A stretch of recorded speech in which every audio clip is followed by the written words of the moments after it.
میرا دل چرچ سے دور ہونے لگا۔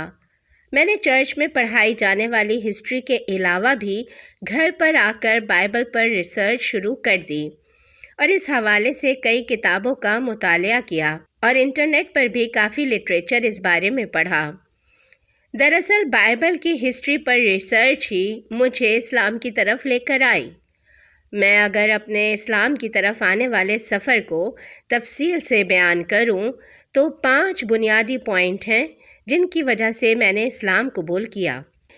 پہلا پوائنٹ یہ کہ جیسے کہ میں نے پہلے بتایا کہ 2016 سے میں نے باقاعدہ چرچ کو بہت زیادہ وقت دینا شروع کر دیا تھا اور یہاں میں ہر سنڈے والے دن صبح چرچ آنے والی پہلی انسان ہوتی تھی جسے آخر تک چرچ میں رکنا پڑتا تھا جب تک کہ پادری آ کر فائنل دعائیہ کلمات ادا نہ کر دے۔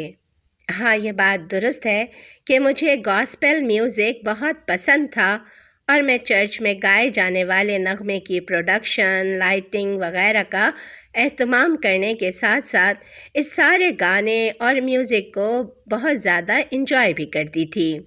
مگر 2020 تک آتے آتے 4 سال گزارنے کے بعد میں نے سوچا کہ اس سارے گانے بجانے اور میوزک میں انجوائمنٹ تو بہت ہے، مگر خدا کہاں ہے؟ کیا میں یہاں میوزک انجوائے کرنے آتی ہوں یا خدا سے تعلق بنانے اور خدا کی خوشنودی حاصل کرنے؟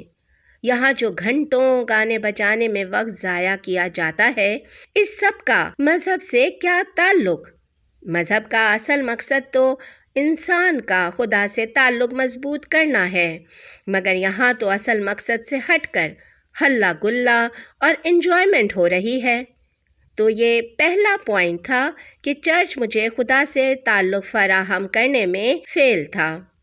دوسرا اہم پوائنٹ یہ تھا کہ میں بطور عیسائی اپنی زندگی حضرت عیسیٰ علیہ السلام کی طرح گزارنا چاہتی تھی، کیونکہ اللہ نے حضرت عیسیٰ علیہ السلام کو دنیا میں بھیجا ہی اس لیے تھا کہ وہ لوگوں کو سمجھائیں کہ زندگی کیسے گزارنی ہے، اور میں وہی زندگی گزارنا چاہتی تھی جیسی کہ حضرت عیسیٰ علیہ السلام نے سکھائی تھی۔ مگر جیسا کہ میں نے پہلے بتایا، جب میں نے اپنے طور پر بائبل کی ہسٹری پڑھی تو مجھے پتہ چلا کہ اصل بائبل تو ہے ہی نہیں۔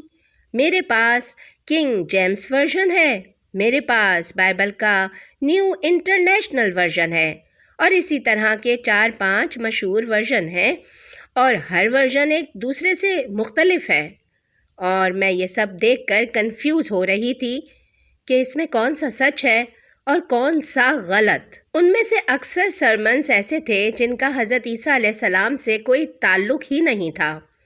تو اس سب کو دیکھ کر میں نے کہا کہ نہیں، مجھے یہ سب نہیں چاہیے، مجھے خالص حضرت عیسیٰ علیہ السلام کا کلام چاہیے، مگر بدقسمتی سے وہ کہیں نہیں تھا۔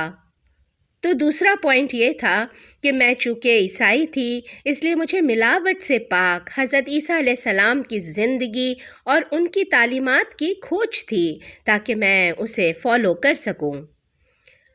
نمبر 3 یہ کہ مجھے زندگی گزارنے کی واضح ہدایت دین سے چاہیے کہ میرا دین کیا کہتا ہے، میں اپنی 24 گھنٹے کی زندگی کیسے گزاروں۔ بدقسمتی سے یہاں بھی چرچ مجھے اپنی دنیاوی زندگی گزارنے کی کسی بھی قسم کی کوئی بھی رہنمائی دینے سے قاصر تھا۔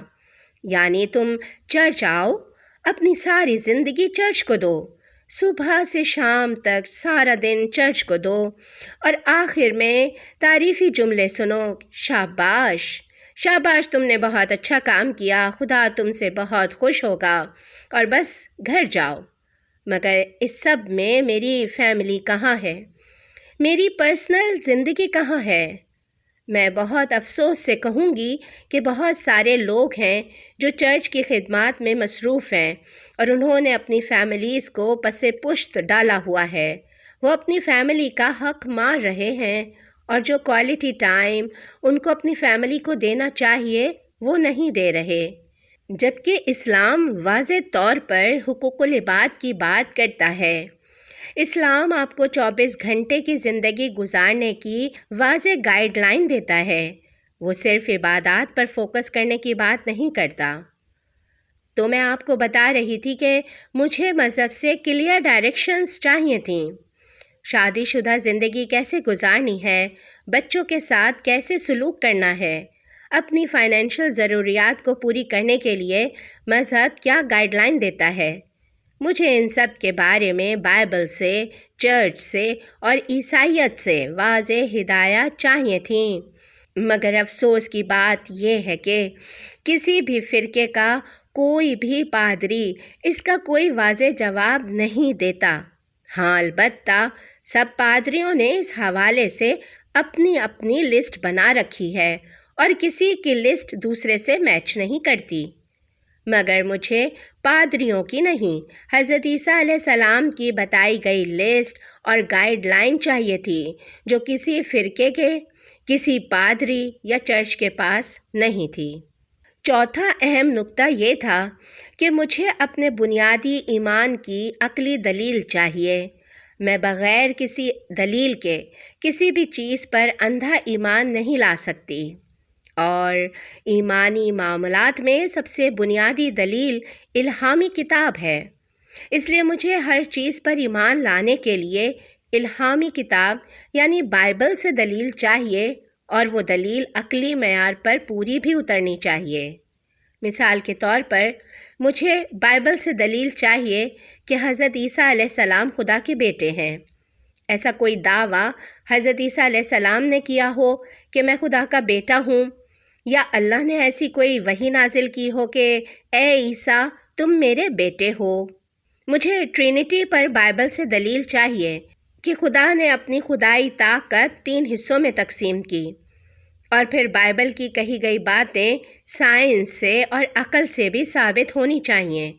مثال کے طور پر بائبل کے ایک ورژن میں لکھا ہے کہ اللہ نے جب کائنات بنانا شروع کی تو پہلے زمین اور دوسری چیزیں بنائیں، اور چوتھے دن سورج بنایا، جبکہ سائنٹیفکلی سورج کا وجود زمین سے پہلے ہے، اور عقلی طور پر بھی سورج کے بغیر دن رات کا فرق کیسے پتہ چلتا تھا؟ کیسے کہا جا سکتا ہے کہ وہ چوتھا دن تھا؟ چلیے ہم وقتی طور پر اس بات کو خدا کی قدرت پر موقوف بھی چھوڑ دیتے ہیں، مگر چرچ اور پادری تو سرے سے لاجک مانگنے کو ہی جرم قرار دے رہے تھے۔ وہ تو کہہ رہے تھے کہ ایمانیات پر سوال اٹھانا جرم اور گستاخی ہے، جبکہ قرآن میں بیان کی گئی ایک ایک بات کو عقلی اور سائنٹیفکلی ثابت کیا جا سکتا ہے۔ وہاں تو محمد صلی اللہ علیہ وآلہ وسلم نے 1400 سال پہلے وہ سائنسی راز بتائے تھے جن کو اب 1400 سال بعد سائنس کہہ رہی ہے کہ ہاں یہ سب سچ ہے۔ یہ بہرحال اپنی ذات میں ایک معجزہ ہے، اور یہ ایک الگ ٹاپک بھی ہے۔ میں یہاں اس کی بہت زیادہ تفصیل میں نہیں جانا چاہتی۔ لاجیکلی تو حضرت عیسیٰ علیہ السلام کا پیغام ایک خدا کی عبادت کا پیغام تھا جس کا کوئی شریک نہ ہو، اور حقیقت میں آج کے دور میں اگر کوئی مذہب حضرت عیسیٰ علیہ السلام کے اصلی میسج پر عمل کر رہا ہے تو وہ اسلام ہے، جہاں ابراہیم، موسیٰ اور عیسیٰ علیہ السلام کے خدا کی عبادت ہوتی ہے، اور اس کے ساتھ کسی کو شریک نہیں کیا جاتا۔ اس طرح چوتھا پوائنٹ یہ تھا کہ مجھے ایمانیات کی وہ تعلیم چاہیے تھی جو لاجیکلی اور الہامی کتاب سے ثابت شدہ اور اوتھینٹک ہو۔ اور آخری اور پانچویں اہم وجہ یہ تھی کہ اسلام نے میرے دل و دماغ کو متاثر کیا تھا۔ جی ہاں، جب میں نے اسلام کو پڑھنا شروع کیا تو مجھے پہلے دن سے ہی محسوس ہونا شروع ہو گیا تھا کہ یہی وہ منزل ہے جس کی مجھے تلاش تھی۔ جہاں قرآن کے ہزاروں ورژن تو دور، کوئی دوسرا ورژن بھی نہیں تھا۔ آپ امریکہ سے لے کر آسٹریلیا تک پوری دنیا گھوم لیجئے، کہیں سے بھی قرآن پاک اٹھائیں، آپ کو ایک ہی عبارت، ایک ہی ورژن ملے گا۔ اسلام اپنے ہر ایمانی تقاضے اور ہر عبادت کو لاجیکلی ثابت کرتا ہے۔ اسلام صرف قرآن سے نہیں بلکہ پچھلی الہامی کتابوں مثلاً توریت اور انجیل وغیرہ سے بھی خود کو سچا ثابت کرتا ہے۔ میں نے جب اسلام کو پڑھنا شروع کیا تھا تو میری قطعی نیت نہیں تھی کہ میں اسے قبول کروں گی، میں بس اسے ٹرائی کرنا چاہتی تھی کہ اسے بھی پڑھ کر دیکھتے ہیں کہ یہ کیا کہتا ہے، مگر پڑھنے کے بعد اسے جھوٹا کہنا اور اس پر عمل نہ کرنا میرے اپنے اختیار میں نہیں تھا، اور میں بے اختیار اس کے سچا ثابت ہونے پر اس پر عمل کرتی چلی گئی۔ مجھے چرچ نے بتایا تھا کہ مسلمان حضرت عیسیٰ علیہ السلام کے مخالف ہیں اور یہودیوں کو چرچ بہت بلند مرتبہ دیتا تھا، جبکہ سچ یہ ہے کہ حضرت عیسیٰ علیہ السلام کی اصل عزت مسلمان ہی کرتے ہیں، اور کوئی مسلمان اس وقت تک مسلمان ہو ہی نہیں سکتا جب تک کہ وہ حضرت عیسیٰ علیہ السلام کو عزت نہ دے، اور یہودی ہی تھے جنہوں نے حضرت عیسیٰ علیہ السلام کو نبی ماننے سے انکار کیا تھا اور انہیں صلیب پر سولی دی تھی۔ جب میں نے اسلام پر ریسرچ کی تو مجھے پتہ چلا کہ میں تو اسلام کو اسٹڈی کرنے سے پہلے ہی مسلمان تھی، کیونکہ 90% چیزیں تو ہمیشہ ہی اسلام اور عیسائیت میں ایک جیسی ہیں۔ جن میں اختلاف ہے، مثلاً حضرت عیسیٰ علیہ السلام کا خدا کا بیٹا ہونا یا ٹرینٹی وغیرہ، ان میں سے اکثر چیزوں میں میں عیسائیت کے عقیدے سے پہلے ہی مطمئن نہیں تھی۔ صرف ایک چیز کا فرق تھا، وہ یہ کہ اسلام کو اسٹڈی کرنے سے پہلے میں محمد صلی اللہ علیہ وآلہ وسلم کو نبی نہیں مانتی تھی، مگر قرآن کی سچائی جاننے کے بعد میرے دل نے کہا کہ ایسی سچی کتاب جس پر نازل ہوئی ہے وہ 200% سچا نبی ہے۔ میں نے جب غور کیا تو میں نے سوچا کہ میری دادی بھی مسلمان ہی تھیں۔ وہ ہمیشہ کہتی تھیں صرف خدا سے مانگو، جیسس سے مت مانگو۔ جیسس صرف خدا کا پیغام بندوں کو پہنچانے والے تھے، اس سے زیادہ کچھ بھی نہیں۔ پورے جسم ڈھانپنے والے لباس پہنو، سر کو ڈھانپو جیسے ننس ڈھانپتی ہیں۔ وہ کبھی چرچ نہیں جاتی تھیں، وہ اپنی عبادت اپنے کمرے میں کرتی تھیں۔ میری دادی وہ پہلی خاتون تھیں جن کو میں نے دیکھا کہ انہوں نے اپنی زندگی خدا کے سپرد کر رکھی تھی، اور جب میں اسلام میں آئی، جب میں نے اسلام قبول کیا تو مجھے لگا کہ 99% یہ وہی چیز ہے جو کہ پہلے سے ہی میرے دل و دماغ میں تھی۔ تو بس یہ وہ 5 بنیادی چیزیں تھیں کہ میں کیوں اسلام کی طرف مائل ہوئی یا میں نے کیوں اسلام قبول کیا۔ مجھے ایسی بہت ساری بہنوں کی ای میلز آئی تھیں جو کہ خود عیسائی ہیں، اور انہوں نے مجھ سے پوچھا کہ تم نے کیسے اسلام قبول کیا، تم کیسے عیسائیت سے اسلام کی طرف آئی ہو، وغیرہ وغیرہ۔ تو میری اسلام کی طرف آنے کی کہانی قدرتی تھی، اس میں کوئی مسلمان شامل نہیں تھا کہ جس کو دیکھ کر کہ میں اسلام کی طرف آ گئی۔ بس میرے اللہ تعالیٰ کی رحمت تھی، میرے اللہ نے مجھے ہدایت دینے کا فیصلہ کیا اور میں قدم بقدم چلتے چلتے یہاں تک آ پہنچی۔ تو آج کی ویڈیو اسی لیے تھی کہ شاید میری کہانی کسی اور کے لیے رہنمائی کا سبب بنے۔ اگر میں یہ کہوں کہ میں کوئی پرفیکٹ مسلم ہوں یا دنیا کا کوئی بھی انسان 100% پرفیکٹ ہے تو یہ جھوٹ ہوگا۔ انسان کبھی پرفیکٹ نہیں ہوتے، اور اگر آپ کسی پرفیکٹ مسلمان کے انتظار میں ہیں کہ جس کو دیکھ کر آپ اسلام قبول کریں گے تو آپ کی کھوج غلط سمت میں جا رہی ہے۔ مسلمان پرفیکٹ نہیں ہوتا، اسلام پرفیکٹ ہے۔ اسلام 100% پرفیکٹ ہے، اس لیے کسی مسلمان کو نہیں بلکہ اسلام کو دیکھیے اور اسلام کو اسٹڈی کیجیے۔ السلام علیکم ورحمۃ اللہ وبرکاتہ۔